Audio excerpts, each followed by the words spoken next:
Hello, hello student. Today's our topic of lecture is multi-dimension database schema. Before going to start multi-dimension database schema, what is actually a schema? A schema is a structure of table or is a collection of database objects including tables, views, indexing, etc. Means schema database का collection होता है और वो objects को contain करके रखता है। उसमें ऑब्जेक्ट्स कौन से आते हैं? टेबल हो गया, व्यू हो गया, इंडेक्स हो गया, etcetera. Okay, multi dimension database schema. Now multi dimension database schema. Okay, multi dimension database schema means हम अगर नॉर्मल डेटाबेस की बात करते हैं तो वो क्या यूज़ करता है? रिलेशनल मॉडल को यूज़ करता है। वाइल जब हम डेटा वेयरहाउस यूज़ करते हैं तो star, Snowflake, fact consultation schema ये यूज़ करता है। हम प्रीवियस क्लासेस में ऑलरेडी डिस्कस कर चुके हैं कि एक्चुअली मल्टी डायमेंशन डेटाबेस क्या होता है। ठीक है, तो उसी मल्टी डायमेंशन डेटाबेस को हम अब स्कीमा के कंसर्न में पढ़ने वाले हैं। ठीक है, इसके अंदर फर्स्ट आता है star schema. Star schema it consist of a fact table data.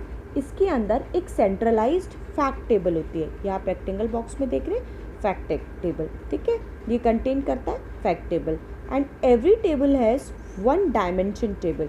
जितनी ये फैक्ट टेबल है, इस फैक्ट टेबल की हर जितने भी हम एट्रीब्यूट्स की वैल्यू यहाँ पे लेंगे उन सब की क्या होंगी?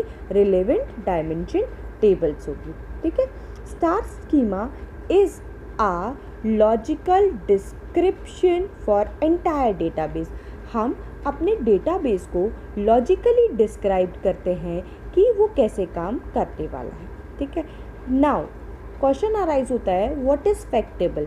Fact table measure the attributes of and measure related with the data। ये क्या मेज़र करती है? इसके अंदर हम कौन कौन से एट्रीब्यूट्स ले रहे हैं और ये जो एट्रीब्यूट्स हैं इनकी वैल्यूज़ क्या है, मतलब उस पर्टिकुलर डेटा की वैल्यू क्या है, उसको डिफाइन करने के लिए हम क्या यूज़ करते हैं? Fact table. फॉर एग्जाम्पल के लिए कि हमारी फैक्ट टेबल के एट्रीब्यूट्स हैं से book ID, transaction ID, location ID and number.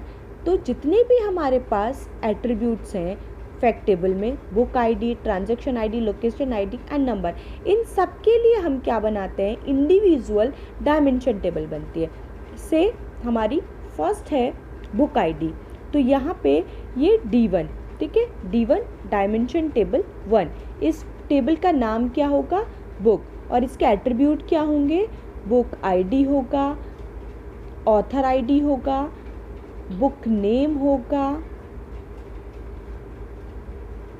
And author name होगा एंड प्राइस होगा। Next table is D2 dimension table 2। अभी हमारी क्या है? Transaction ID. तो यहाँ पे ट्रांजैक्शन आईडी हो जाएगा, टाइम ऑफ ट्रांजैक्शन हो जाएगा, ठीक है, एंड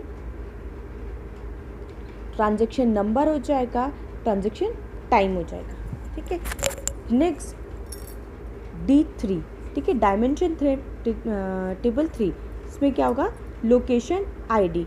तो ये क्या होगी? इस पे लोकेशन आईडी हो जाएगी। इस टेबल का नाम क्या हो जाएगा? डायमेंशन टेबल का लोकेशन। ठीक है, और ये क्या कंसिस्ट करके रखेगी? Location ID, location name etcetera. ठीक है, नेक्स्ट टेबल है नंबर। टेबल का नाम क्या हो जाएगा? नंबर। तो ये क्या करेगी? Number ID. ठीक है, सपोज हम ये बुक के लिए बना रहे हैं या हम सेल्स के लिए बना रहे हैं। ठीक है, तो यहाँ पे नंबर आती है, यहाँ पे सेल्स आईडी हो जाएगा, सेल्स नंबर हो जाएगा और प्रोडक्ट नंबर हो जाएगा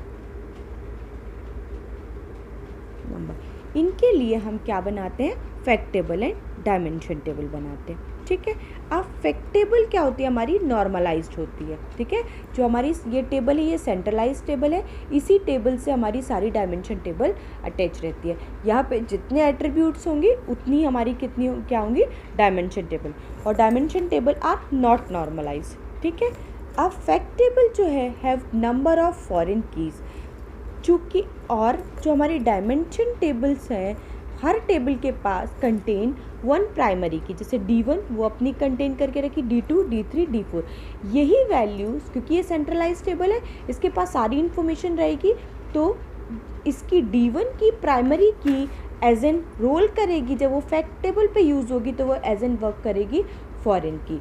D2 की आईडी जो होगी जब वो फैक्ट टेबल पे यूज़ होगी तो एज एन रेल करेगी फॉरेन की। Likewise D3 and D4। Now comes to next schema, that means snowflake schema। snowflake schema और स्टार स्कीमा में हम क्या करते हैं, ये सेंट्रलाइज होता है और स्टार शेप का होता है। स्नोफ्लैक स्कीमा ये स्टार इज इक्वल्स टू स्नोफ्लैक होता है। ठीक है, ये भी वर्क ऐसे ही करता है जैसे कि हमारा स्टार स्कीमा करता है, बट डिफरेंस ये होता है कि जो हमारी डायमेंशन टेबल है वो वहाँ पे नॉर्मलाइज नहीं होती। इस केस में हमारी डायमेंशन टेबल्स जो हैं नॉर्मलाइज होती हैं। It normalise the dimension table. ये स्नोफ्लैक स्कीमा हमारा वहाँ पे उसका डिसएडवांटेज था कि उसकी डायमेंशन टेबल नॉर्मलाइज नहीं थी। नॉर्मलाइज नहीं होती है तो हमको डेटाबेस को कैलकुलेट करने में और हमको वैल्यू फाइंड करने में थोड़ी सी डिफ़िकल्टी जाती है। ठीक है, तो हमारी जितनी भी डायमेंशन टेबल है फैक्ट टेबल होती है तो हम फैक्ट टेबल से वैल्यू निकाल सकते हैं, लेकिन यहाँ पे हमारी फैक्ट टेबल के साथ डायमेंशन टेबल भी क्या होती है, नॉर्मलाइज होती है। If all dimension table are normalise to manage the size of dimension table. Okay, next आता है गैलेक्सी स्कीमा। इसको हम बोलते हैं fact consultation. We have multiple fact table and dimension table. यहाँ पे हमारे पास यहाँ पे दोनों में स्नोफ्लैक स्कीमा और स्टार स्कीमा में एक सिंगल फैक्ट टेबल होती है, but in case of galaxy schema multiple fact tables और मल्टीपल डायमेंशन टेबल्स यूज़ कर सकते हैं। फॉर एग्जांपल के लिए आप देख रहे हैं ये F1 है, तो इस फैक्ट टेबल F1 ये हमारी वन फैक्ट टेबल हो गई, इसके साथ D1, D2, D3, D6 ये हमारी डायमेंशन टेबल्स ज्वाइंट है।